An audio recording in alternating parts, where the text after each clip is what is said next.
the grapes. Check this out.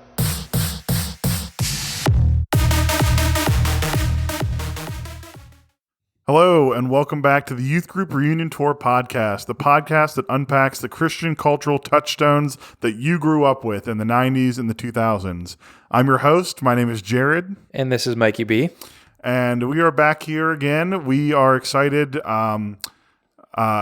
Presumably, this has been happening for a few episodes now, but we have a new intro theme song that Mike made for us that we're excited about. Well, I was going to give props to the anonymous band, and now you've ruined any chance of anonymity. Oh, sorry. I was going to be like, the Dead Mouse or like... Well, we're 5 seconds in. We could just restart the episode. No, that's okay. No, that's the big reveal. Yes, you're right. It was me, a.k.a. the Ex-Freshidence, which we still own that handle, by the way. We one of our previous projects before the podcast came together is that we were going to be an EDM duo similar to the White Pandas or Cruella, except male. Yeah, but and our gimmick is that we were going to be called the Ex-Freshidence, and I was going to be George W. Bass. Yep. And Mike, who are you? Ronald Reagan. And we were going to get the masks like they have in Point Break, where the dead presidents, that's where the name came from. Yeah. And I was going to wear a George Bush mask. He was going to wear a Reagan mask, and we were going to DJ. It was going to be sweet. Yeah. There's so many different directions we could have gone, and it's half about the image and less about the music. But I never ended up getting to release it. I thought it would be awesome to wait for President's Day. Yeah. Right. We did a couple songs, nothing full length, but now half of a full length song. That song used to be called Paratroopin'. Yes. Because the Homestar Runner reference was the big drop. I was the idea man for the group. Okay. Mike had all the skills, all the musical knowledge. I was just like, what if we use this sample? And then Mike would make it happen. And my idea was that there is a Homestar Runner episode where Strongman does like a helicopter sound effect. It was like dup dup dup dup dup dup dup dup dup, and I was like, you could just loop that sound and build a song on top of it, and that was the idea behind the song, that we were going to use part of that. And then there was a sample where he would say, "Time to paratroop behind enemy lines." That's almost exactly it. And that was the drop. Was that? So instead of that, it's Squeeze the Grapes. Yeah. Check this out. Yeah. And that came from a youth video. Our youth pastor, Paul, we mentioned many times on here the ability of our youth group to do videos before a big event was happening. And so I cut that advertisement for the winter retreat, I think. Yeah. Yeah. at Camp Fitch. Yeah. It happened. It was like the first one in the series, and I think James, our previous guest, maybe he was one of the ones who edited it, or one of his friends in quote Fire Studios. My recollection of it was that because they were homeschooled, James and I think maybe Ike and Matt went up one day. Paul was just like, "Hey, you want to come to Camp Fitch with me for the day?" And their parents were like, "Yeah, sure." And so they went up. They drove. It was probably like at least an hour and a half to 2 hours. Drove up there, recorded like this, minute-long video, and then drove back. That's pretty sweet. That's cool. Yeah. Yeah. I mean, I'm sure it took them a while because they walked around the camp and filmed different. It was like, play dodgeball in the barn, and then they'd go somewhere else and like do the outdoor ropes course or whatever it was. Right. And they're filming at all these different locations. So Squeeze the Grapes. Can we get into that? I want to make sure it's a podcast safe topic. Yeah. I mean, it obviously showed up as a cameo in the video, but like Squeeze the Grapes was... It was just he was flexing his buns. I think is what it was. Yeah, right. But someone said that right in the context of like we went somewhere and it wasn't on a retreat or mission trip or something. If I had to guess, it was. We always called this guy by his last name. Yeah, but for the sake of what we've done in the podcast, you may have noticed that I called everyone by their last name, and so this is incredibly difficult for me. But Greg was one of our youth advisors, and I believe that he was maybe the one that had yelled "squeeze the grapes" at someone. Gotcha. To flex or something. Yeah. I just remember it was from something. Yeah. It caught on, and it just happened to be a catchphrase. So I was like, "This is going to be a perfect drop." We had our youth group had like catchphrases that would come and go. Here's some that I remember. I remember here, which was something that was Chase would do that. Like someone would say that he would like second them by like being like a squire from like the Middle Ages or something, and yell that, and we would do that. It was very tricky for me to figure out where these catchphrases came from because sometimes I'd find out they were from a movie that I just hadn't seen. But I remember one was like "downshift it, Parker." Do you remember that one? No, I don't know. Okay, that was a thing.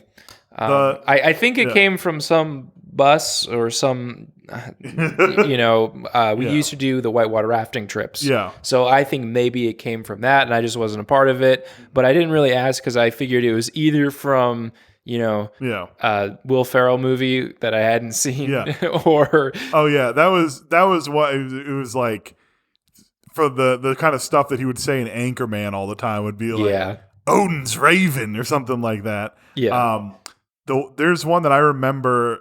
It was because I was the one that started it, and it was Dear Buddha. It was basically that I when I was in high school, I was in speech and debate, and there was I was in an event called Humor, which is basically like a one-person play. Before you did improv, separately. This is a Destination Imagination was improv, and then got it. Speech and debate was scripted or whatever. Yeah, I just want to say I was a Lincoln Douglas. Yeah, and then also Public Forum. I found Public Forum more fun, but Lincoln Douglas was a little more like psychological. So I'm getting in the nerd sphere. Anyways, you did humor. I was in humor. I was not very good at it. Oh, I think you're hilarious. Your podcast is great. Your co-host is so handsome and talented. He's really great at editing. Thanks. That's really, really nice. I was in humor, and I was not very good at it. I guess I thought I was funny. That's why I was put into it. They thought I was funny. They just weren't ready for it. But just like the way that you needed to be good, I just wasn't. That just wasn't for me. So I eventually went the entire total opposite direction and went into an event called International Extemporaneous Speaking, which anyone that knows anything about speech and debate, that's like the least popular and like the most lamest technical category. Yeah. Basically what it was is that I would have 30 minutes to prepare a speech about a topic of international importance, like, a genocide in Sudan, or like, some sort of a drought that had killed all the crops in South America or something. And I was decent at this. I placed a couple times. I always placed fourth place. You would think it, if I could place fourth place, I could come in. It'll average out, right? No, I never placed. Anytime I placed, it was always fourth. Okay. That's not bad. And my strategy was, so these events would get judged by people's parents. Basically, if you were a school, you had to provide a certain number of judges, and they were pretty much always like teachers or people's parents. And I was like, none of these people are going to know any of these topics. I can make it up, and they won't know. Right. And so I basically I would purposely pick whatever the most heinous topic was. So you would, like, when you would go into a round, you would get to pull out 3 like topics, and you pick the one you want, you put the other ones back. Mm-hmm. So I was always going for like anything that was a genocide or some sort of like a terrorist plot. I was like, I'm going for like the cable news, right? Shock value. I'm going entertainment. Yes, and then I would go, and then you had to cite your sources, and I was like, obviously, like they're never going to go and check this. There's no way of knowing. Yeah. So I would just pick a couple reputable sources. So I'd be like, Reuters, CNN. The Jerusalem Post. Sometimes I get international.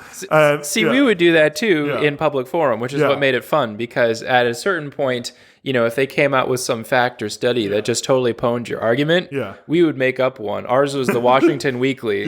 We'd just be like, oh, well, according to this study, that this is good or bad. And we'd say, well, according to the Washington Weekly, it says the opposite. So who are you going to believe? Let's get back to the point. So kind of funny how that worked out. I think everyone was kind of just making up facts at some point or the other.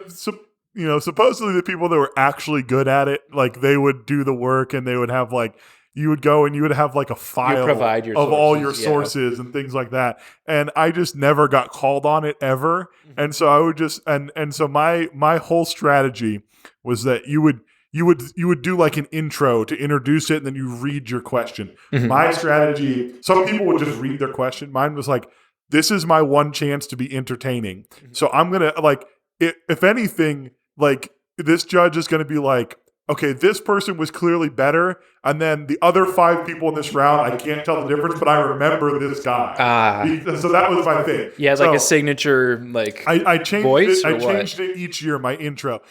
One of them was I sang "Living on a Prayer" basically, and then I would relate it to like I would be like, the people of South Sudan are living on a prayer or something like that. And then the one 300 had just came out. And so I did the speech at the end of 300 where he takes off the helmet because he needs to see far, and he drops the shield because it throws off his balance. And I would be like, we need to examine this so that we can see far. All right. And I don't remember what my other one was, but those were 2 of them basically.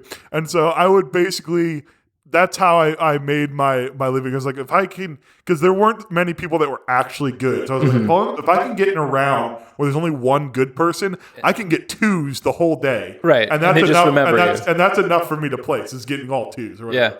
And basically I ended up, I was the 25th best person in Ohio my senior year. Wow. Congrats. You're in the system. Playoffs got cut at 24. Oh, no way. So I went to state and I went through like the rounds, and then you get into like the elimination round. They took the top 24 and I was 25. Dude, you're right on the bubble. Yeah. I'm so sorry I should have lied better. Yeah. Look, it's a good habit. I should have gone. I would make up like statistics. I would be like, every 30 seconds a baby gets murdered in this country or something, and it was like something that would be like, if you really thought about it, you'd be like, that makes no sense. But the country's population of Tonga is 10,000 people, so every 30 seconds is really gonna put a damper on it. Yeah, and so basically, you had a certain amount of time to give this speech. You'd go into the room, and you think you had like 7 minutes. Okay, so basically, I would go in. I would do like an intro for like a minute, and then I would do like 2 halves of a speech, 2 to 3 halves of a speech, and then I would wrap it up. So basically, as long as I just kept it going so that they didn't have time to really think about like, this makes no sense. Right. Then I could the Gish Gallop, basically, in a different form a little bit. Yeah. Right. The same type of thing. Rather than putting all your arguments out there, you're just putting all your sources and your statistics kind of like, I got to do 20 people. I don't really want to do this. I was just inundating them with too much information for them to process and hoping that they remembered, oh, that was the one about that atrocity. And also, he was kind of funny when he did the speech from 300 or whatever. Yeah, that's hilarious. I mean that with all sincerity. Yeah. That's really funny because I feel like there's a lot of people who are in those exact same shoes. I can only imagine being a volunteer. I was never a volunteer or anything, but I can just imagine being a parent being like, who is this kid who's trying to like make a meme reference before memes were a thing? Oh, and the other thing about it was like in all the other events, like when you were in humor, you would compete and your competitors would watch you. Mm-hmm. Okay, when you did extemporaneous, extemp if you're nasty, and you did international extemp, it was just the judge and you, and your competitors would wait outside the room if it was their turn or whatever, and they would like release you so that like a timed release so that you would kind of get there as the other person was finishing or whatever. So even the people that were good could never hear me to call me on my lies, to be like, that's not true, you lied, because they weren't in the room. Right, they couldn't hear it. Exactly. That's amazing. So all this to say that the reason Dear Buddha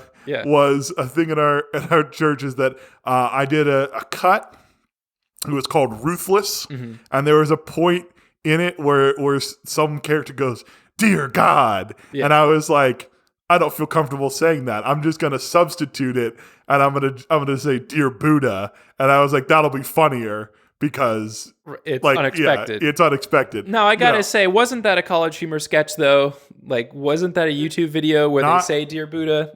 I assume that you got it from that. I thought I made it up. I don't ever recall having ever seen something like that. Yeah, I was just curious. If it exists, I didn't know about it. Which this is a good time to bring up. Apparently, we found out there's like some other podcast that does what we do. We did not know about it. And also, we found out that they're, I guess, a little bit more cynical than us. What are they called? Well, I mean, I don't want to like. Oh, okay. We don't want to like have their algorithms. Well, no, I don't want to like call them out by name. Yeah, I mean, like that's their thing, and you know, if you like that, cool, and if you like us, cool. When I've made a few posts about it on Reddit, someone immediately was like, "This is like that podcast," and I was like, "Huh?" And they were like explained it to me, and then I was like, they were like, I don't really like that. They're like, I guess, all this to say, I have not heard this podcast, so I cannot speak to it with any like authority. But my understanding of like when other people have told me about the tone of it is kind of that these are people that are like making fun of it rather than like actually experienced it and thought it was cool and are like kind of that's kind of what we're trying to do, I guess, is like, yeah, we have a good chuckle. It's all good fun. Yeah, I guess we're kind of like, you know, ribbing these things, but we like deep down, like we liked them. We thought they were cool at the time, and we're just trying to see how they hold up. And my understanding of that podcast is kind of, they're like, look at these bozos. Like, look at this dumb thing that they like. And you know, maybe I'm wrong. Maybe, and you know, I mean, apparently that, you know, that podcast is on like a big podcast network. Mm-hmm. It's on HeadGum. Mm-hmm. So you know, they probably got a lot more listeners than us. But hey, if you've come over and you like us, we're glad to have you. That's okay. You know, the Dear Buddha thing, I get it. You don't have to take ownership for it if you stole it. If I did, I would say, did I not just say that you did. Lied about all that other stuff? Sure. I mean, I don't need credit for a catchphrase in high school.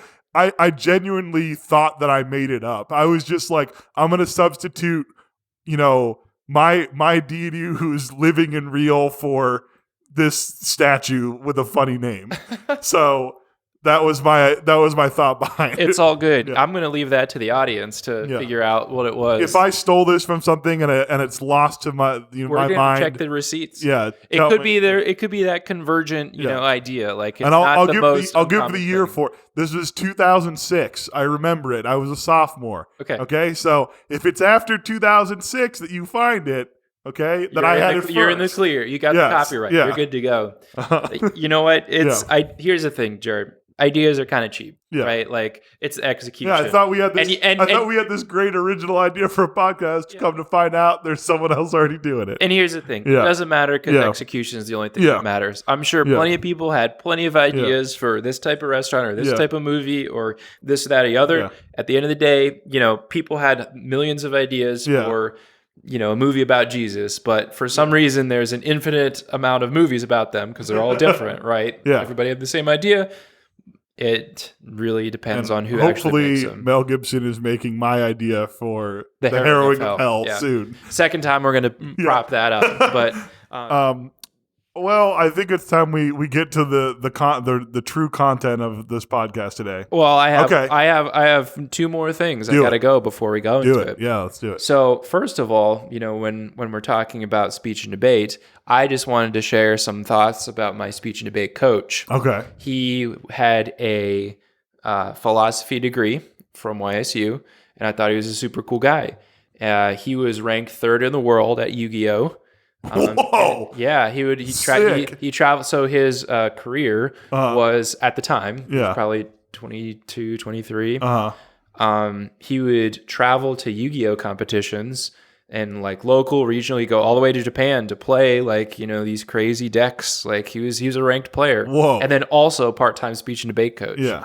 And so I think that was kind of a cool memory. I thought it was awesome, but he used to wear like trench coats, like long trench coats. And I thought that was cool, right? And everyone on the team thought it was cool. So eventually all the guys on our team ended up like buying these long black, dress coat, trench coats. Yeah. And to this day, my wife Leanne hates me wearing a trench coat because she just doesn't think it looks good on me. I'll tell you that when you were like, this dude's ranked number 3 in the world in Yu-Gi-Oh! And you were like, if you were like, describe what he looks like, I would have been like, trench coat. This dude's got a trench coat. Yeah, those things go together. It's definitely a vibe. As a side note, we love side notes here. Have you ever heard about, at one point, there was no rule in Yu-Gi-Oh! About the maximum number of cards you could have in your deck? And there was this person You just do like cheesy decks? Like what you just like... So basically, there is this person that in order to like bring attention to this rule and kind of protest it, they made a deck that I believe the number was 7,500 cards, and they brought it in, and they had like 2 people carrying it. All right, and they had it like they had it in like a case, but it was like a huge like custom made case to fit this many cards. That's amazing. And basically, the whole gimmick of that deck was that it was a bunch of cards that were like, draw this card, shuffle your entire deck. And then he would like stall out. There was like a time limit on matches, and he would like stall out the match. Right. Because he was shuffling the entire 7,500 cards. That's hilarious. And basically after that tournament, the guy did that. They're like, all right, we're putting a cap on it. It's 75 or whatever it is or something. It was like amazing. What a legend. There's a picture of it you can find of these dudes carrying it in. Yeah. If you have the time to look for it, Mike, it's pretty insane. I can't wait to see that. It's those cultures kind of interact, so it's kind of funny, speech and debate and that. And I wanted, before we got into the episode today, we're 20 minutes in, but it's relevant. This is important. It is very important because, we plug every week. We say, please help us. Yeah. Please give us 5-star ratings on Spotify and Apple. Yeah. And so far, 2 of you have done it. Yes. And two people that aren't us. That's right. So I'm very excited for this, and I'm going to give all the shout outs in the world. This is from someone named M. Millender or Milliender. I'm sorry if I pronounced it wrong. 5-star rating. 5 stars. And this is reviewing episode 1, Reliant K. The podcast I didn't know I needed. You had me at Mr. T and Gary Busey teaming up to defeat the Antichrist, being the B team of Left Behind movies. And that episode's not even out yet. It's not even out yet. That's amazing. We did a full episode on that. It's great. 3 hours long? Yeah. I mean, presumably it's already out at this point, maybe. I don't know. We'll see when I get to it. And we filmed ourselves. We have a video of it too. Very special episode. It's great. We have a couple movie podcasts taped and in the can, but we're trying to figure out the best cadence for that. But anyways, I wanted to give a shout out to this person. So thank you for rating us 5 stars, leaving us a review. If you want to leave us a review, we'll read it. We'll read it on the podcast too. Go and leave us a review. Yeah, even if it's bad, we'll read it. It's funny. Roast us. That's right. Go ahead. Tell me how much better you are at international extent. Right, or the fake is Washington Weekly a real magazine, and I stole that. I don't really know. So let's get into the topic of today. This is another musical episode, which seems to be fairly popular with the 2 listeners that we have gotten 5 stars from. I did my research this time. So when we did our Sixpence None the Richer episode, I gotta be honest, we kind of threw that together. Yeah, okay. Well, it happens. We didn't have time at the time to listen to their whole discography, but today at work I listened to 6 ska albums, all of them. Okay, for the band that we're talking about today, which is of course the OC Supertones. So today I started with The Adventures of the OC Supertones, and I listened to everyone through The Revenge of the OC Supertones. I think it's 6, maybe it's 5, but it was a lot of ska, more ska than I was prepared for. Yeah, so let's talk about your ska credentials. Okay. Before today, how much ska have you listened to in your life? Like, how big a part of your life was ska? I think I had listened to maybe a highball estimate 5 OC Supertones songs. Okay. It's probably closer to 4, but I'll say 5. So Supertones is your only experience to ska. Correct. I know of Five Iron Frenzy. I know that they're a ska band. I don't know that I've ever listened to any of their songs. Mm-hmm. And then I don't know any mainstream ska bands, if like any secular ska bands. I don't know them. It's possible Less that Than Jake would be like a big one. I don't know if I know that name. I don't know the song. What I'll say is like, there is a famous Supreme Court case where they were reviewing what was and wasn't considered, adult material. You'll know when you see it. Yes. And so similar to that Supreme Court judge who said, I'm not sure that I could define it, but I know it when I see it. I don't know that I could define ska, but I know it when I hear it. Okay, that's fair. I'm going to go through my ska credentials here to flex on you a little bit. Okay. I said this to you earlier, but you kind of corrected me on this, but I'm going to say it anyways. Yeah. I was in high school during a very ska-centric period. I described it as peak ska. That may not exactly be the case, but ska was music for people in the marching band. It really and truly, at the end of the day, ska music, the idea is that you kind of have this reggae punk fusion, and you have the horns and the sax in the band. And of course, where are you going to get a bunch of kids together who like punk music and have horns and saxophones at their disposal? Well, of course, at band camp.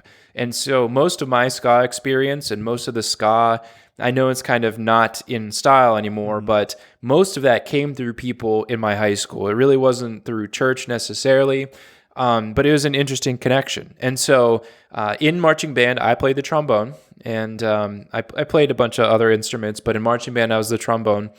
And your schools, you just had the one. Well, it was. I know. There weren't that many trombones, right? There's 50 trumpets, and there's 10 trombones, right? It's a little trickier with the slide, and you got to do different things when you march, so you don't hit people, which I did. You have the big slide, right? Yeah. So, anyway, so that was kind of my experience and how I first discovered ska, separate from my own musical journeys. To define ska, I suppose it's really tricky. Like I said, I think of it as like a fusion between reggae and punk, but there's a very specific almost style of person and clothing, right? There's a lot of the wearing of the hats. Yeah, right? Pork pie hats. The pork pie hats, almost the Blues Brothers physiques, sometimes the checkerboard shirts and the checkerboard Vans. Yeah. It was definitely a thing. It was almost like a jazz band. I'd go so far even to say your famous soul patch is a thing that could be a ska thing. Yeah. I think, So, I listened to a decent amount of artists. OC Supertones were up there, 5 Arm Frenzy. They had a lot of crossover appeal in that people who like ska music at our school also like those bands. Didn't matter how explicitly Christian or not. They thought they were really cool. They had a lot of catalog. And, we would share iPods and things like that. And I remember I got most of these songs probably from my friend's iPod, who wasn't a Christian. He just liked ska. And ska had a special place at our high school that I went to. There was probably 4 or 5 years older than us. There's a famous ska band. Not famous locally. Yeah. They're called Jamaican Bacon, and they played at our school dances. So we actually had a school dance, which I didn't get to go to because I was too young, where they played at the homecoming and at the prom, which I thought was kind of cool. At the time, in hindsight, I'm sure it was horrible. I was going to say, if I went to my prom and all that was being played was ska music, I would be upset about it. Yeah.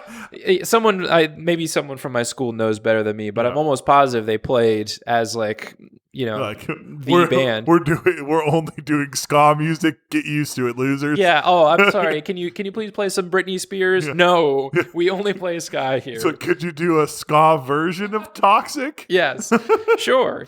No, but so there was a second tier ska band at the school I went to, and they were called Fine Young Men. And so when I was in band camp, I got to know some people, and I did try out for Fine Young Men.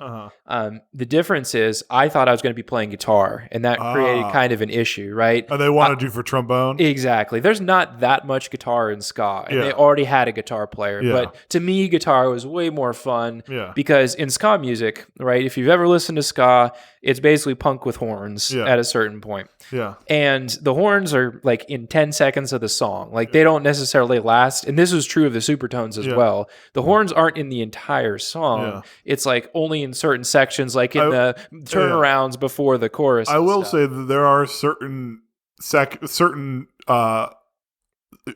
songs where there's just like a horn break though. Yeah. Or it's just like a horn solo.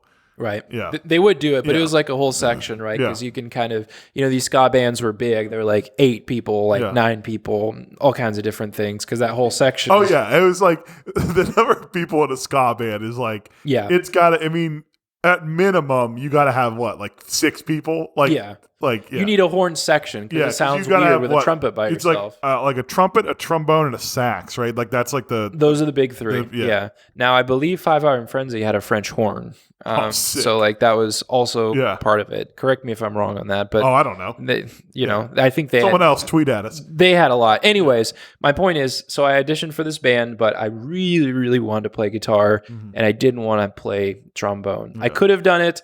And then I learned some of their songs. Yeah. They were a little edgy for high school. I didn't feel super comfortable with it. They had songs of the song titles such as Bacardi Party. Okay. Kind of hilarious looking back on it to, have a high schooler writing a song about partying is pretty lame. But I don't know. It made me feel uncomfortable, and I didn't want to cross paths with my youth band, Squeaky Clean Image, with like, who's this guy playing ska about drinking Bacardi, right? It was too much of a conflict. Getting iced. It was too much of a conflict of interest. So those are my ska credentials to evaluate OC Supertones. Okay. The other piece I want to throw in here, I started getting ska CDs again from Christian Bookstore. And so I was on the tail end of it, and 5 Hour and Frenzy, like their best albums, were like older than me, and I had most of those. Well, it turns out in the Christian Bookstore, they had a new album. It was called Cheeses of Nazareth. It actually was controversial, and they just changed it to Cheese. Yeah. Because, they thought it was using the Lord's name in vain, I guess. It was like awkward. Yeah. And I was so disappointed in that album because it was just like 40 tracks of just weird B-sides. Like there wasn't actual songs on there. It was like basically what I'm thinking of is like, if you've ever seen King of the Hill, when there's the very, very famous clip, it's like one of the first 3 episodes, and Bobby is listening to something, and Hank goes, "Mother of God, it's toilet sounds." Like it was like that. Like it was like 30 seconds of non-musical stuff that's like kind of funny, but it's not a comedy album. So I bought 40 tracks worth of toilet sounds, and I was that kind of was the end of the ska phase for me, because I was like, this is a big ripoff. Go look up that album. I was never so disappointed. And that's how I knew ska was dead. Yeah, Cheeses of Nazareth, 5 Hour and Frenzy, worst ska album. So your dad was like, listen, don't get the Baja Men. Yeah. Get Jesus of Nazareth. Look, I had a lot of strikeouts, right? You gotta keep swinging. Sometimes you hit a big bummer, and that was what stunk about a CD, is like you didn't know what you're gonna get sometimes. Yeah. Sometimes you'd be lucky and you'd get Aaron's Party. Yeah. That's How I Beat Shaq, and I Want Candy. Like me. Hit Parade. Yeah. And then other times you get Cheeses of Nazareth, which is just it was disappointing. So let's talk about so that's how I began ska at band camp, and then here's how I ended ska, which is the Cheeses of Nazareth CD said, I'm not going to invest any more time or money into this because I got ripped off. So my only interaction with ska is that we went on a mission trip somewhere, and there was an OC Supertones song on it, and I was like, this song is cool. And then I think that I maybe got a couple more songs from them, just here and there, and that was it. But I was never like, oh, this is so good, I need to go seek it out and find more of it. Right. I was just like, this is on here, this is cool, that's fine. So I really dove in the deep end today when I was listening to these. Yeah. So tell me what you thought. What I'll say is that I think, for me, ska is something that is kind of like small doses. Yeah. And it's interesting and cool if there's a little bit of it, but 6 albums is a lot. Yeah. Or like if if I was listening to like a certain type of music, like if I was listening to, say, EDM, I could listen to it no problem. If I'm listening to like, I think it's called bubblegum pop. That's my, like, you may not think it, but like Taylor Swift, Carly Rae Jepsen, those are my jam. Ally and AJ. Yes. Ally and AJ. Yeah. Hillary Duff. All of that. That's my jam. I'll listen to that forever, all day, no problem. Ska, it was like, I as I got farther and further into the day, I was just like, this is really dragging. Yeah. Could be used as psychological torture. Yeah. That's Demon Hunter. Yeah. For anyone that does, real quick story: Demon Hunter, a Christian like hardcore screamo metal band. Apparently, Navy SEALs used it as an interrogation tactic against terrorists. Like they would just play Demon Hunter to break them. Yeah, which is great. They could have used ska. They could have. That's the point. Yeah. But yeah, I that's what I'll say about it. It's like I now that being said, like there were songs that like stood out to me. I tried to kind of keep notes of them, like of the ones that I liked or something I found interesting about them as we were going. But I started with the first album, so The Adventures of the OC Supertones. The most ska album, I would argue. Oh, for sure. This is like, okay, it's so much. There's a song on it. It's called Found. And at various points in the song, he just yells, ska, ska, ska. Like he's just yelling ska. Okay. And then I wrote this down. I believe that's called scatting, like a little bit. It's not like the jazz scatting, like but it's like it's like a specific thing, like that, and then the ois. Like they also do ois in a couple of their other songs, if you recall. So there's a part in the song he talks about. He's like, there's 3 things we're gonna do. Here are the 3 things that the OC Supertones are gonna do. He lists them for you, presumably in order of importance. Preach the gospel, reach your heart, and ska, ska, ska, ska. Hey, listen. It's very succinct, right? Yeah. Ska is like party music, right? And it's like youth group party music. I don't want to go to that party. Well, look. I mean, do you know how to dance to ska music? No, so I don't think are you familiar with the skank? The skank is like a 2-step. Have you never seen anyone skank? I don't think so. That's how you're supposed to dance. You're supposed to. I can't do it now because I'm sitting in a chair. I'll show you in a little bit. Stand up. That mic's got some. Okay. All right. Let me see it. All right, I'm standing up right now, and I'm going to try to dance as the ska. Like you're kind of doing one of these jobs, right? Where it's like a little bit bouncy, but you're swinging your arms. All right, I see it. It's like da da da da da da da. Okay, you know. All right, I see it. It's a little bit of a. I hope all of our listeners really got that one. We really should have done video. It's a little bit of like a muted Running Man. Kind of. Yeah, it's kind of like a Running Man. It's kind of like hopping from foot to foot and then kind of like swinging your arms from side to side. Yeah, it was. I could see how you would dance to it like that way. Yeah. So I mean, ska. That's how you would dance to it. Okay.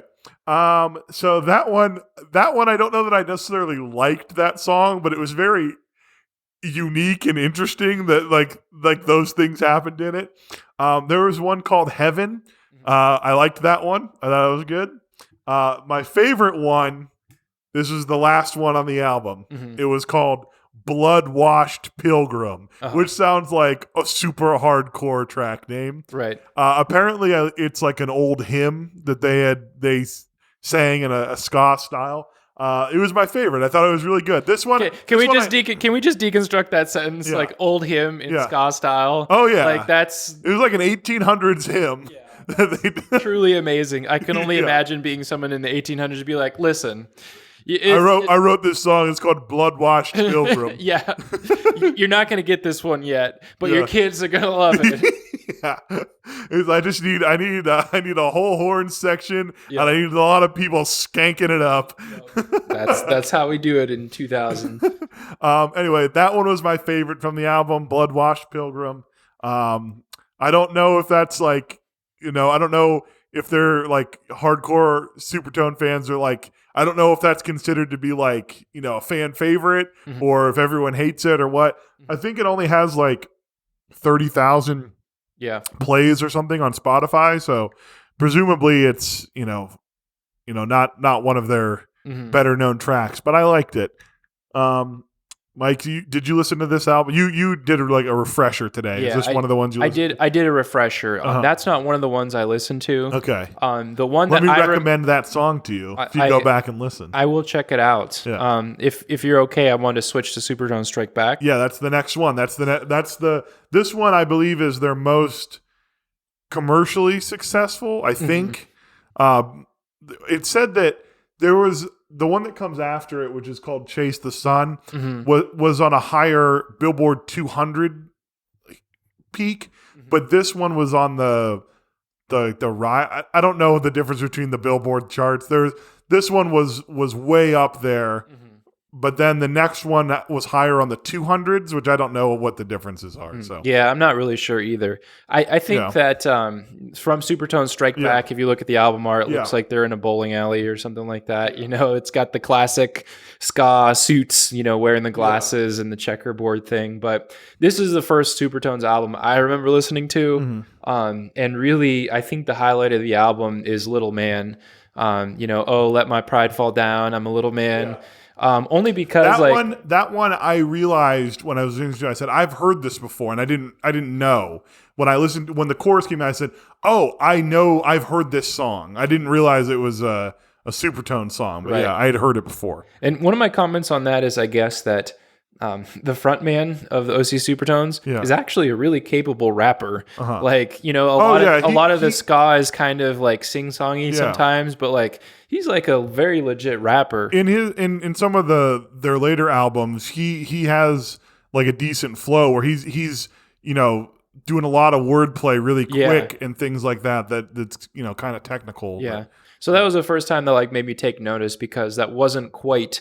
That's like OC Supertone ska. Because like other ska bands really don't do that kind of rappy cadence necessarily. A lot of it is kind of singing, and there's still those hooks in there, and it's you have the oys and stuff. But that's not really something that as I listened to the breadth of ska, I didn't really see them do that very much. So that's like their signature sound, and I think why they became so popular outside of that Christian bubble. Because another comment I guess I want to make from this album is just sort of how kind of explicitly Christian they are. Oh yeah, I didn't realize it. Like they're like everything.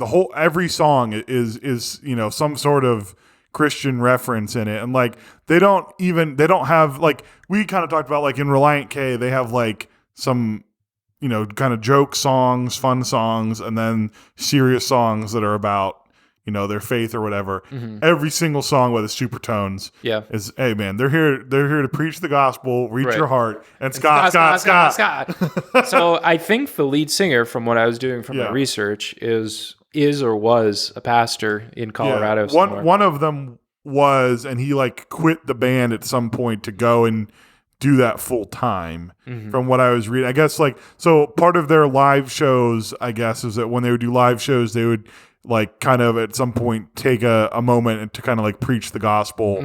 And I guess that guy did that. And then when he left, they kind of like shared the duties between the members. Yeah. But yeah. It's still fascinating to me though, I guess, that like it was interesting to hear them be like explicitly Christian compared to a lot of the bands that like you have no idea, is this song about a girl or God, or like they have the one song that's like track 11 out of 12 that's about Jesus, whereas like they said Jesus like a lot, in their like, songs. This isn't this album, but there's another or is like, it's like, if you ain't preaching Christ, you ain't preaching nothing. Yeah. And then if you want to take on me, you take on Elohim. Yeah. And it was, and like, they had all kinds of stuff like that. I mean, there's two. I mean, pick any song, look at the lyrics. It's about God. Yeah. So that's actually, I don't know if you had anything else to add about that album. The Supertones Strike Back is not my favorite album. Yeah. My favorite album by them is actually their... I believe it's called Loud and Clear. Yes, that's the one that's was also my favorite. My favorite, yeah. So real quick, I'll say from the Superstone Strikes Back, I was keeping a list of songs that I liked. I noted that this was more aggressive than their previous album. Like it was more punk. Than ska. Yeah, exactly. It was still ska, but it was more punk than flat ska. I liked the song "The Supertones Strike Back," "The Grace Flood," "Perseverance of the Saints," "Unite." There was a song called "Shut Up," and it references Jesus Freak, like the DC Talk song. There was one called "Tonight," and then there was one called "Little Man," which we had talked about. Also, I think, let me Mike vamp for me real quick while I look this up. So I liked one of the things that I guess is interesting about Supertones 2 and ska when we're talking about worship songs and worship music. This is another topic. There's two albums that I found that they were kind of tangentially related to OC Supertones. They're called The Insiders, and they had Scalleluja and Scalleluja 2. So they did worship songs of the time, like Lord, I Lift Your Name on High, Shout to the Lord, in ska format, which I found to be entertaining as like a time capsule, but man, it would not go over well in your average church if they had a ska service on Sunday. I just think that's like kind of funny. And also, we don't have to get into this now, but OC Supertones did do a worship album too. Yeah. And it is very minimal ska. Yeah. You can tell that like this sounds like a good church band or something like that. It's not really frilly or things like that, but they definitely had it in them. They're not taking, minute-long trombone solos. Yeah, exactly. And oi. Yeah.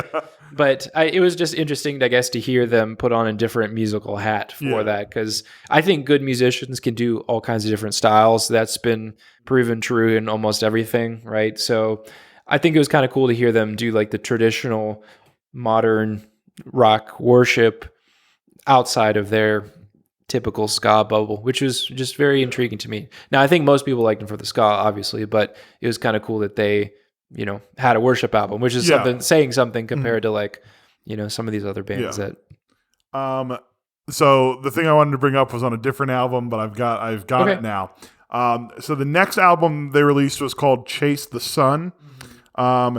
I did not care for this album as much as the previous two or the one that followed it. I have a couple songs on here that I wrote down that I liked. There's one called Dedication I thought was good. Now, see, I didn't listen to this album today. Yeah. I never enjoyed it. There was one called Grounded, and I wrote that this song rules. I don't remember why I thought that, but when I was taking notes, I was like, this song rules. So I guess it must have been good. And then there was one that was called Sure Shot. I was going to bring that up. And my note says, this is not as good as the Beastie Boys song of the same name. That's exactly what my comment was going to be. That I think they use their influences a lot on their sleeves. Beastie Boys definitely plays into the next album. Yeah. But like having a song called Sure Shot and having that semi-pseudo rapping style, I think was kind of a little bit on the nose, but I don't think your average youth group kid would be as familiar with the Beastie Boys discography. It was kind of like a crossover type of thing. And I have no idea if it was intentional, but like to me, it's like if they name their song Intergalactic, I'd be like, okay, like what's the deal? And same thing with Sure Shot, right? Or like Paul's Boutique, right? It's like, all right, that's a little too close, but Sure Shot, borderline of, copying. Just like and then also their song, you got to fight for your right to party. You got to fight for your right to praise. Right. It sounds like something blatant they do. rip off. Yeah. Mike, which did you like better? The flute sample in the Beastie Boys song, or the ska stylings of the OC Supertones Sure Shot? Oh, absolutely. Born and rocking the Sure Shot of the Beastie Boys. I'm sorry, Supertones, if you're listening to this. That flute sample is so good. Yeah, it goes hard, unfortunately, and it transcends generations. I can't say that. Anyone that hasn't heard the Beastie Boys song, I can't guarantee that it's clean, but it's good. Go listen to it. It's a All right, so now we've reached their fourth album. This one was called Loud and Clear. Mm-hmm. This is the one that Mike and I both have said this was our favorite. I understand, at least if the Spotify listens are to be believed, that this is not like the fan favorite, Right. I guess. Which is surprising to me because that one, to me, I feel like you didn't have to be into ska to like this because this very one, niche. This one, I have a note here that it says, I remember a lot more of this album than I thought. Did I own this at some point? Well, here's why you remembered it, because I would use those songs in the youth group mixes. Yeah, and I probably got it Legs, from you. and you probably borrowed it from me, and you probably heard them being played in between them and fan mail and a lot of those artists that were kind of more obscure, but I had to have that cool factor that like, I couldn't play Nonstop Reliant K. That's old hat. I had to throw some other bands that were in the scene, you know? Yeah. So my favorite song from the album, this is, in my opinion, the best song, their best song. Okay. I know that probably hardcore fans would not agree with me. Another Show. Oh, that's my favorite song. That's the one that was on the playlist. Yeah, that's probably why. That's the one that I heard that I was like, this is cool. I would listen to more things by this band. It was this song. Another Show. Are so minimal in that, but like it's a good hook. Another night, another show. Holes on fire, and I'm ready to go. Right? Yeah. That's the lyric. Oh yeah. I just think that like that would fit perfectly in like a sport. Like, you know how they play like a little clip of the song before they go to a commercial. Usually it's Fall Out Boy or whatever. Like I feel like that would have fit really well in like a Immortals. Something like that. So I really like that song. It was definitely on the punk side of ska, but I think it was awesome. I also like it starts off, I think, super strong. Escape from Reason. So the as a heavy metal fan, that's very, very close to. Oh, is that a reference to? I didn't know that. Well, it's the riff. Okay. Is very, very close to a Metallica song. Oh, okay. It's called Creeping Death. Okay. We can listen to it after this if you don't believe me. But that sounds a lot different on horns, but like it was kind of cool, and I think a really cool way to like get your attention and start off. And another thing, like we said, like the Supertones they're like every single thing is about God. Like this song is ostensibly about them like touring around and doing shows, and then there's just like things in there like it's my whole soul's fired up and I'm ready to go, and then there's. I think this is the one. Yeah. If we ain't speaking Christ, we ain't speaking nothing. Look into my eyes. Tell me if I'm bluffing. Yeah. That's the line. Hard. That's the line that I always thought was the coolest. Yeah. Then they have a line that says, evangelize and edify. That's what we're all about. I mean, like, I think that's pretty cool. Like for like just unashamed, completely like this is what we're about, and yeah, this song is sweet. It was kind of popular at the time. Yeah. For bands to have songs about their fans. Yeah. Another band that was in that same scene, as in like they're kind of crossover Christian artists, they're called Stretch Armstrong. I've heard that. They were way harder punk. They were the type of show that people go to mosh and, things like that. But one of their most famous songs was basically like about how cool it is to have fans that like you can go play shows at your friend's house and it's really sweet when everyone sings along type of vibe. So for me, Another Night, Another Show, you thought it was maybe going in that direction where it's just like a celebration of that party life, I guess. And they still made it sound like, hey, this is cool. This is a song about being at the show. But they made it way more Christian. And we're all skanking. Yeah, we're skanking it up, but we're doing it for God. That's right. So it was pretty cool. Yeah, I think that was pretty neat. So I really like that song. I actually like Jury Duty as well. I thought it was really reflective. Like, a lot of Christian songs, I think that the criticism can be that, sometimes you just don't feel like worshiping and, you kind of have to be in the right mood and things like that. And I felt like it was a surprisingly honest song for a ska band to talk about, you know what, I'm having a really miserable day. I'm in traffic. I have to drive. I got a hair, I cut myself shaving, and I just want to stop and thank you anyways. And I thought that was really, I mean, from the first time I listened to it, I was like, that's a really interesting, honest perspective from someone that, previously maybe all you know about Christianity is like, oh, it's all good all the time. God is good all the time type of thing. My thoughts on this when I was listening to it is that this song was like, it was like kind of funny, but also like very like serious, and it was very endearing to me listening to it. It felt like this song was based on a real thing that happened to them, and like maybe a little bit embellished and a little bit combined, but it really feels like this is something that happened to him. And he was like, I'm going to write a song about this because I was having a bad attitude and I should have been, so like, and this song again, this is like a story song. This is him telling like what this reminded me of, and maybe this is going to sound crazy. This is my hot take that I was telling you about, is that this reminded me of like a Christian version of All the Small Things. Really? Yeah, because it's like, or at least, part like of work it. sucks. Yeah, work sucks. Yeah. I know. Left me flat. Like that part of it where it's like you're having a bad day, and like in Blink-182, it's kind of like this relationship is kind of what's getting him through, and that's kind of what I got out of it. I know that, and it's not like a perfect 1-to-1, but Same type of vibe. Yeah, that's the kind of vibe that I was getting from it. Like stuff is hard, but the hard part makes it worth it, and we're going to get through it. Yeah. Just one is a little more explicit in terms of like how they're going to get through it, right? Which I think is jury duty, whereas All the Small Things is like, we're just going to keep going. Yeah. Well, and it's just like,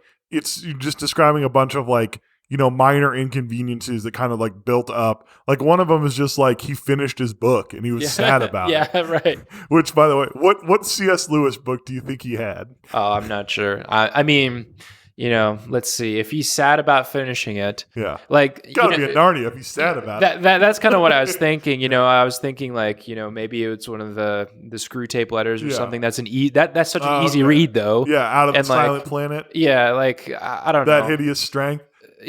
Like the idea I guess I'm getting is that like it was something that you were looking forward to, and now it's done. So I don't think it could be something that was like, you need to kind of take piecemeal, like something like that. I think it could be like a enjoyable light read, and it goes too fast. So tell us, tweet at us and tell us that if you had jury duty and you wanted to impress the other jurors, what C.S. Lewis book would you bring with you to jury duty?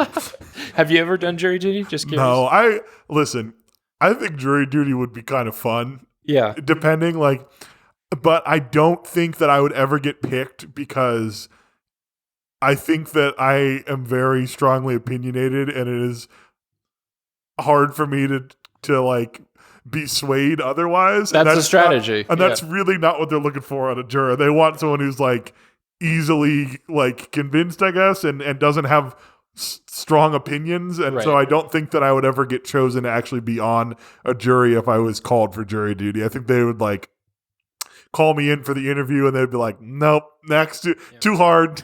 I guess one of the things I have to mention before we move on to the next song is that, listen, I get it. He's having a bad day. Yeah. But they are called the OC Supertones. Yeah. You really didn't think you're going to get traffic driving from, presumably LA to Santa Ana. Well, he did get up at 5 a.m. I mean, when does traffic start out there? I don't know. Probably 3 a.m. I mean, it's real bad. I've never been to California. I mean, I've flown to an airport in California, but I've never actually been out and about. Yeah. So I've only heard about the traffic. Traffic's insane. I guess. If I would have guessed like during the day it would be, but I would be like 5 a.m. It's really still bumper to bumper at 5 a.m. It depends, and maybe we can ask our friends who actually live in LA. If we have any listeners in California and Southern California, please tell us if he was unreasonable to assume that he wouldn't have traffic driving wherever he was going. Let's find out. He was going to Santa Ana. Yes, drive out presumably to from Santa Ana. Orange County, Yes. from somewhere in Orange County Yeah. to Santa Ana. For me, I used to travel for work, right? Yeah. And so it was always a roll of the dice to figure out, okay, what's traffic going to be like? And I just remember having a horrible experience in both LA and San Francisco. Now, San Francisco, I get because there's bridges and things like that, is a huge bottleneck. But yeah, I feel for him. But, getting up at 5 a.m., you know what? Maybe if he had jury duty, though, why would he be having to drive, right? Well, you have to go to the. I mean, maybe we don't. We don't know anything about the geography of Orange County. It's possible that Santa Ana is in Orange County, or that he grew up in Orange County and no longer lives there. I don't know. Point. We'll move on. That's jury duty. Yeah, but that song is great. I liked that one a lot. Like I said, there are parts of it that I think are funny. Santa Ana is in Orange County. Oh, well, there you go. So I was wrong. Like the part where he says, "At the courthouse, I waited and waited, and then I waited." I just think that's kind of funny. Slept on my desk for 3 hours, just like the high school days. Gross. Disgusting. I used to be a teacher in another life, as you recall. Yes. And it was always the most disgusting thing when kids would fall, they would put their head down straight on their desk. And it's like, look, dude, I wipe these off and they're still crusty. Like, you do not want to be putting your head here. But that's why I would always, if I was going to put my head down at school, I'd put my binder. On the hoodie, the binder and then lay on the binder. Yeah, you don't put your head down on the desk at school. Just don't. There's been too many chemicals. You don't want to know what's been there. That's my pitch. All right. So other songs on this album, there was "Escape from Reason." Mm-hmm. My notes are to say this song is sweet, and then that's the Metallica riff one. And then this is the one that has the "You want to take on me, you take on Elohim," which I thought was. That's a good play on words, right? Like you take on him or Elohim. That was cool. Yeah, that song was great. There was one called "Wilderness." I thought that was pretty cool. That was another popular song. I believe that was on the WoW records. Mm-hmm. So that was another place where you may have heard that. Like I said, those are all songs. I bet I was looking through the Wikipedia page and there was like multiple years where they had something on the WoW record or whatever it was. Mm-hmm.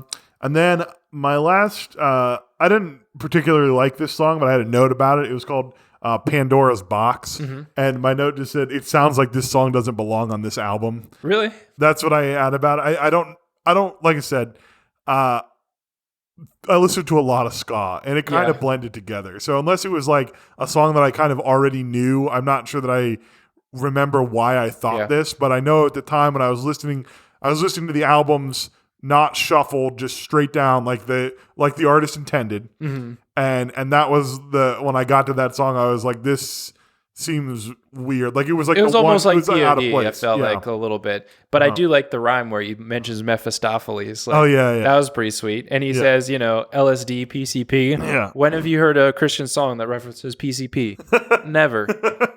My favorite rapper. Yeah. PC. PCP. Yeah. Mm-hmm. I didn't think it was bad, but yes, it was I thought it was a good flow, but I would agree it's not really a ska song. But and not necessarily. I just meant like for that particular album. Yeah, it sounded out of place. Which maybe it was left over. They wanted to use it or whatever it was. I did not. I liked the song. I just thought it sounded strange. On that album. Yeah, that's fair. It just was like a very almost technical rap rock POD PAX 217 type of album to me. All right, so the next album is called Hi-Fi Revival. Mm-hmm. I don't believe that you listened to this one because you listened to the Unite, which is like the best ofs. Mm-hmm. So here's some quick notes on this one. I said, I said, we're the OC Supertones ahead of the time. They knew vinyl was coming back. They're like, Hi-Fi Revival, here we go. 2002, baby. Yeah. There was a song that was called Hold On to Jesus, and I said, this was a nice song, but it doesn't sound terribly like ska music. Mm-hmm. And listen, like there's one thing I know about ska. I know it when I hear it. Right. We've established that fact on this episode. That's my only ska credential. Yeah. And then this one, it was just a funny lyric, I thought. It was called Glory Hallelujah, and he says, I think I blew some stitches. And what it is it's like, it's just him talking. Like it was like they sang the song, and at the end of the song, he like, I don't know if he hits a high note or whatever it was. He just is like, I think I blew some stitches on that one, which I thought was kind of funny. That's funny. I might have to take a listen to that. Was that the album? And correct me if I'm wrong, because I, like I said, I listened to some of these on shuffle. There was a song where he introduces and he said like, this is for all the Scandinavians or something like that. Oh, I don't. Do you recall hearing something like that? Oh, I don't remember. That wasn't from that album. Okay, I thought it was the end of that. That song had like a bunch of like goofy takes. Yeah. So it's possible that there was, that was at the end of it or whatever, but I'm not remembering that. Let's see here. Then there is a song.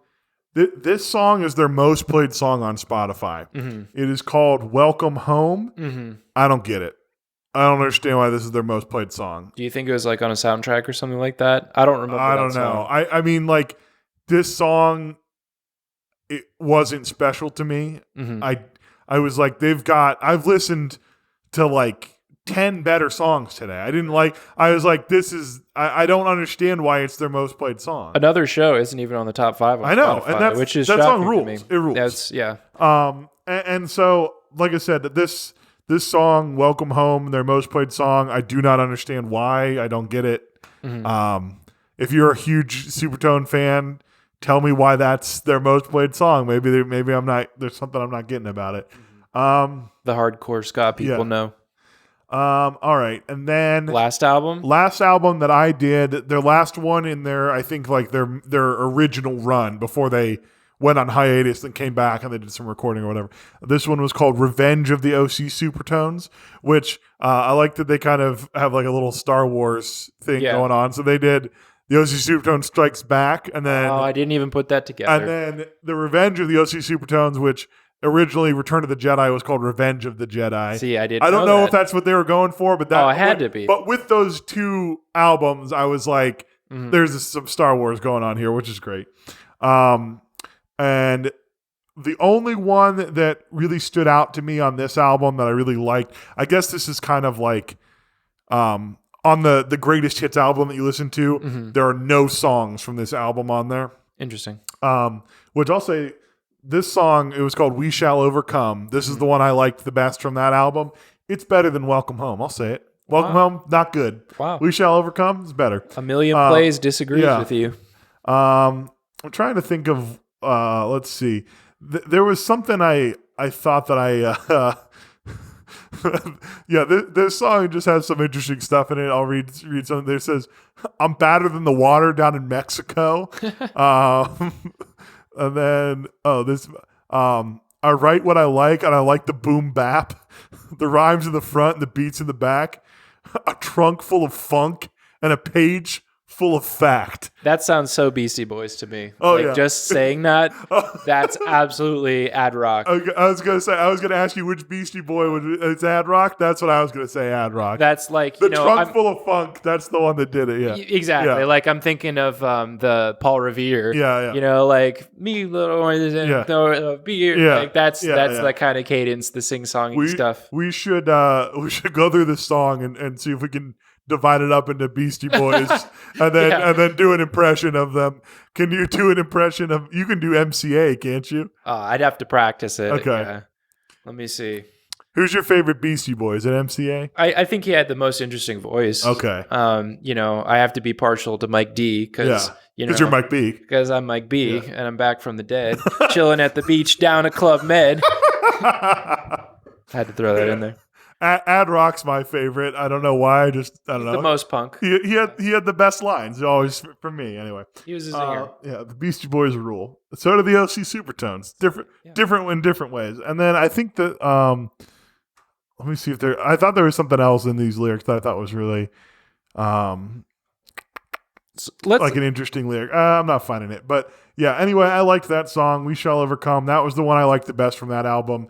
The rest of that album didn't really stand out to me. Yeah. And then you listened to the best of, which is called Unite. Yeah. I think it came out in 2005.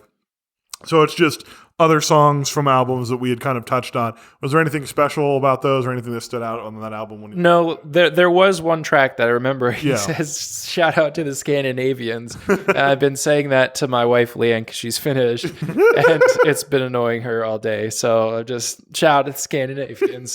I swear he says that on some track on Unite. I'll have to go find it now. Oh, yeah. I wish I would have written it down. That's funny. It was just a funny thing to say. Because he does like shout outs, right? Yeah. So he does at the end of the song, he does like shout out to fan mail, shout out to the insiders, shout out to 5 Iron Frenzy, like that kind of thing. Like you would in a rap, right? Like, you know, how you call out like, you know, your Jason Derulo. Something like that. Yeah, before the song starts. Mr. Worldwide. Yeah, Mr. Worldwide.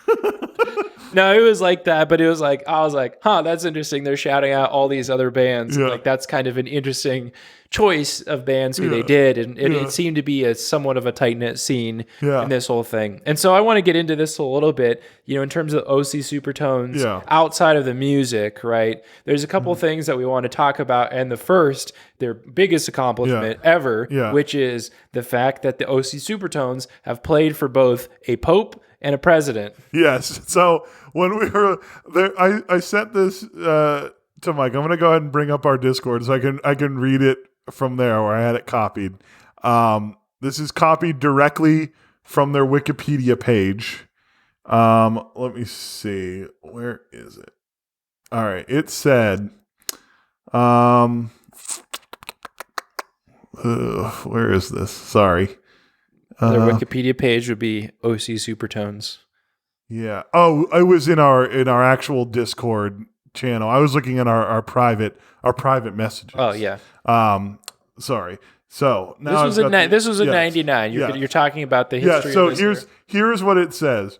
It says, in late 1998, they embarked on the all-Christian Ska Mania 98 tour with the Insiders and 5 Iron Frenzy. And then this sentence is immediately followed by, in 1999, the Supertones played for the papal visit to St. Louis by Pope John Paul II. And I told Mike, I was like, we could do 15 to 20 minutes on those 2 sentences alone. That's great. I mean, there's a lot to unpack there. Yes. First of all, I didn't know Catholics had youth rallies. Yeah, Did you know that? I did. I mean, I'm sure they did. Yeah. I just don't think it's as common. I mean, listen, if you're Catholic and you grew up Catholic, tell us about your youth group if you had one. I dated a girl in high school that was Catholic. She went to a huge Catholic church. It was like, you know, probably bigger than our church. There's a lot of Catholic people where we grew up. And I went to something with like her youth group at this church, right?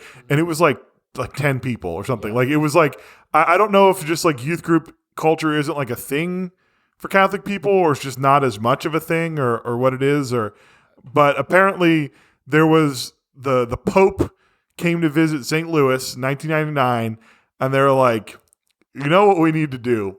We need to get the OC Supertones in front of him so that they can perform edify and glorify. That's what they're all about. So all the kids can skank, because that's what we're all about. Skanking before the Pope, which I told this earlier to Mike, and he had never seen it, so I'm about to treat everyone.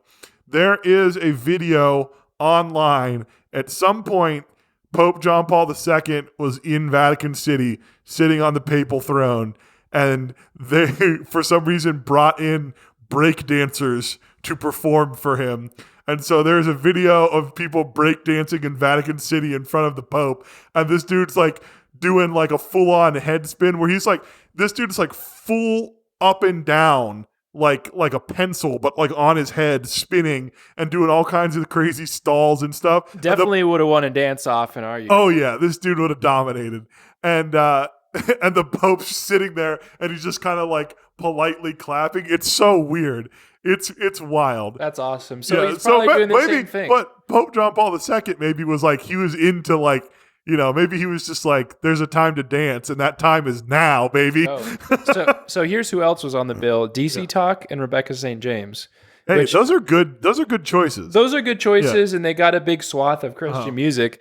On the Catholic thing, I grew up Catholic. I went to Catholic school from kindergarten until 4th grade. 5th grade, middle school, I went to public school. I went to Catholic school until 1st grade. Mm-hmm. And then when I was going into 2nd grade, my mom's like, "You're not doing first communion." Pulled me into public school. Get out of here. Yeah. Anyways. They had all day kindergarten, so. Yeah. Where I was going with that is that was kind of a reason that was also a culture shift. For some reason, the church we went to at the time, the Catholic Church, was probably around the same size to the church that we ended up going to, Northmar. Yeah. But for some reason, I didn't know that many kids in like the youth program. So I don't know if that's like unique to our area or just the Catholic churches in general.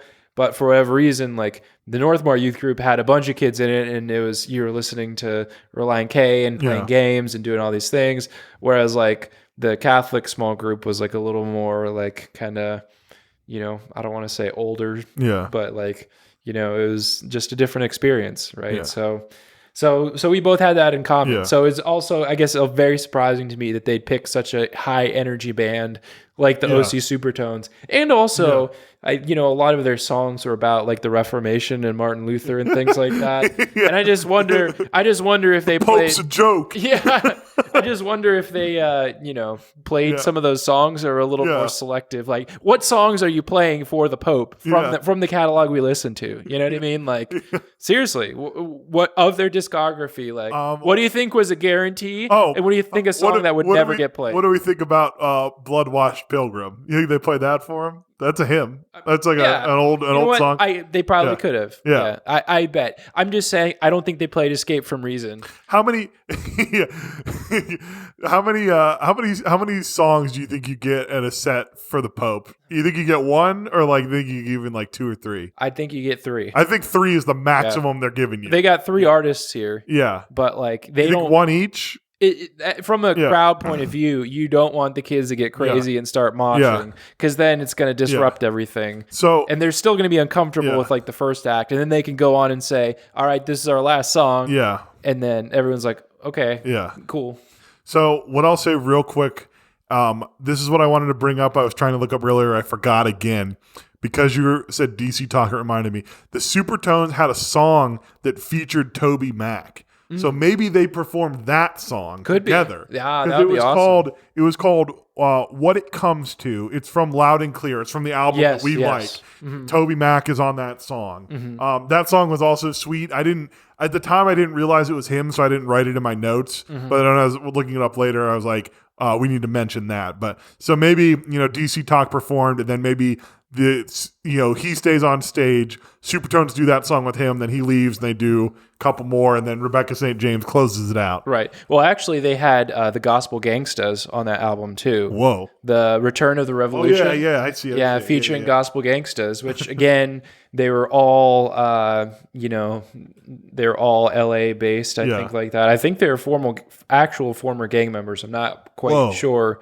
But it was like a legit thing as far as I know. So sweet. It was just interesting, I guess, to see the fusion of those worlds. Like the DC Talk and Gospel Gangsters and OC Supertones are not people you would feature on a ska album traditionally, but they really kind of, like I said, I felt like they were the Beastie Boys of ska, where they took instead of taking like rock and rap and fusing it together, they took ska and rap and fused it together. Yeah. So they played for the Pope. It looked like there was a ton of people. The Pope doesn't go to St. Louis a lot. We were desperately trying to find footage of the Supertones playing in front of the Pope. Right. We found the event.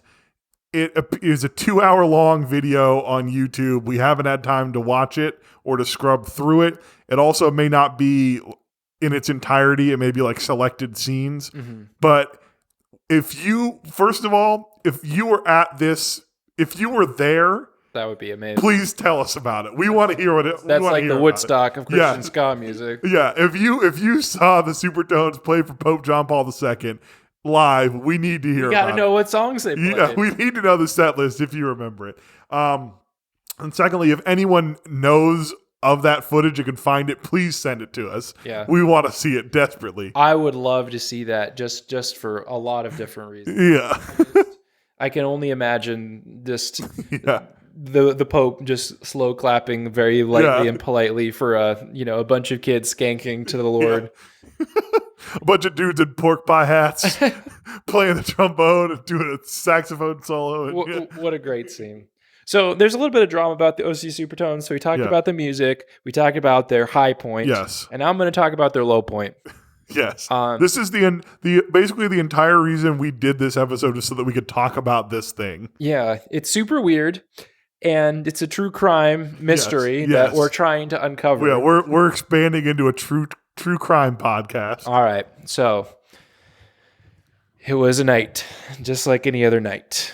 And the OC Supertones said goodbye one last time and tipped their pork pie hats as they walked off stage after their final reunion tour.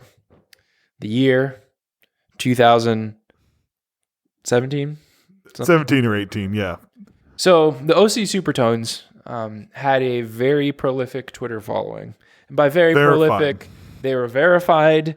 Mm-hmm. They had in the 5 figures of followers, which is pretty solid for an aging band. No offense, Supertones. For a Christian ska band. For a Christian ska band to have 40 or 50,000 followers is a pretty big deal. Yeah. Especially in the early days of Twitter before everyone and their mother. Their account was from 2009. Correct. Yeah. So they're one of, they were legit. They joined when I did. So the band breaks up. They go silent on social media for a long time. Yeah. Right. And there's nothing to say. They've said like, we're done. That's it. Like, thanks for a great run of however long, but that was the last show. We're done. They said another night, another show. Yeah. And now it's time to go. Yeah. So all of a sudden, as people happen on Twitter, like you figured like, there's a lot of bands who like never made Twitter because like Twitter started to become a thing after they're already done. Yeah. But because they came back for the reunion and still were promoting some of their stuff, and I believe 5 Hour and Frenzy did a reunion too. So there's part of that element in there. Mm-hmm. However, in January 1st, 2020, something changed, and the OC Supertones Twitter presence will never be the same. The OC Supertones, previously, all their 5 figures of followers, changed to a picture of an angry strawberry, and all the posts are written in Japanese. Yes. So the way that we found this, we were going through looking for, accounts to follow for our account. We were like, we're going to follow... we're going to follow Reliant K, and we're going to follow Toby Mac, and we're going to follow 1,000 Foot Crutch or whatever. And I said, let's follow the Supertones. And I go and I look for them, and I find the handle, OC Supertones. It's verified, but the name is in Japanese, and it's some Asian woman, presumably some Japanese woman. And I was like, what? I was like, Mike, take a look at this. And I was like, I was like, is this them? And he looked at it. He was like, yeah, someone must have stolen their account. Yeah. So on January 1st, 2020, the Strawberry changes the bio from OC Supertones and changes the bio, according to Google Translate. I want to be a delicious strawberry. DM cannot react. I assume that means DMs are closed or cannot respond to DMs, which is a suspicious thing. Yes. So DM is the only thing that's in English. Correct. Right. So let me give you some background, right, of what I think might be happening here. Okay. Twitter as an expert in the field, as a subject matter expert in cybersecurity, is it okay if I call myself that? Yeah, I would call you that. Okay. Yeah. I'm not trying to brag here, but I'm trying to add some authenticity here. Okay. True. However, Twitter is known for account takeovers, right? We saw this about a year ago when all these big people like Elon Musk, Bill Gates, all these accounts got hacked. Mm-hmm. That particular instance was someone had actually hacked a Twitter employee, and they have this admin dashboard where, they can give verifies or not verifies, but apparently you can actually, change the email or change the password from this menu. So someone socially engineered a Twitter employee, got access to all these accounts, and then had them post. Was it you? No. Okay. No, it was not me. Had them post some crypto scams and things. Yeah. Statute of limitations on this podcast. We've talked about this before. Yeah. I'm not going to. Yeah. No. Confirm or deny. No, I can't confirm or deny because it wasn't me. So anyways, so they do all these types of things, right? So Twitter was kind of known because verified accounts have a high value. And so as part of what I do, I'm trying to figure out what the chatter is on the dark web and these circles and things like that. And it's a very common occurrence for people to take over accounts using a number of different ways. So that was one technique, right? Social engineering the Twitter employees. There's another way that involves guessing passwords or using previous passwords from sites that were leaked. And so let me tell you about how this works, right? So let's say your password is password123, right? You use that same password everywhere. Well, one of the sites that you use gets hacked, all the passwords and the usernames and emails get out there. Well, people post those sites online on different forums, they sell them, they trade them. And what sometimes people will do, because Twitter accounts are so valuable for like the swag, right? If you have like a 3-character Twitter name that's like super valuable, what they'll do is they'll try those lists of passwords against every single account. And if they're successful, there's like Telegram groups where people will be like, hey, I've got a verified account, $1,000 or $500 or $200 or whatever it is. And the price of them has gone up. Yeah. And so what I think happened is that I think for some reason the OC Supertones, because this, 2020 there were a couple of hacks around that time. I can't quite narrow it down, but there were a couple that I'm wondering if they were a part of that. Yeah. Right. That someone found their password to their account or was somehow able to log into their email account and reset their Twitter account, and then sold it to a third party, maybe on Telegram or something like that. And so that way the account is still verified. Right? Yeah, it still you can go verified. look at it right now. Presumably when this comes out that it's still owned by this woman, you can go to, what is it, the or just OC? Go to @OC Supertones on Twitter and you'll see it. It's a woman, and she's got like red lipstick and kind of like a bow in her hair. Everything's in Japanese. It's still active. Yeah, She's still tweeting. December 30th, 2021 is the last tweet. So I mean, that's less than a month ago from when we're recording this. Yeah. And I'm not trying to make accusations, but obviously she's not a member of the OC Supertones. Yeah. She's not a band. Right. A Christian ska band from Southern California. Right. Yeah. And based on the, it's, if the OC Supertones account was deleted, it would not be verified if she claimed it. Right. So I think it's very unlikely that the OC Supertones they deleted their account and said, we don't need this anymore. Yeah. And then she claimed it. Yeah. Because that's just not how it happens. Independently became verified with the same handle. Right. It's just kind of unlikely. Yeah. In how my many opinion. followers does it have right now? 50,000 almost? Yeah. Oh no, sorry. Following. Yeah, she follows around 46K, and then it has 68.7 thousand followers. Yeah. Which is a lot. It seems suspicious. Again, as an expert witness coming to the stand, those stats can be faked reasonably so.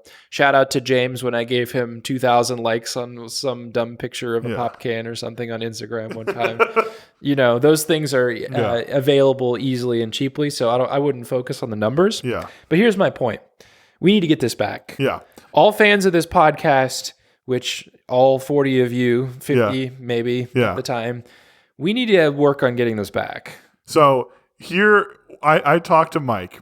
I said, Mike, is this something that you legitimately think if you spent time on it and used your expertise that you could recover this account? Mike, what'd you say? I think it can be done. However, I don't work for free. Yes. So Mike has generously made an offer to listeners of this podcast or anyone that wants to have this shared to them. If this particular episode about the OC Supertones, if it gets 500 plays, okay, right now our most plays is around 100 for any single episode. So that's 5 times as many plays.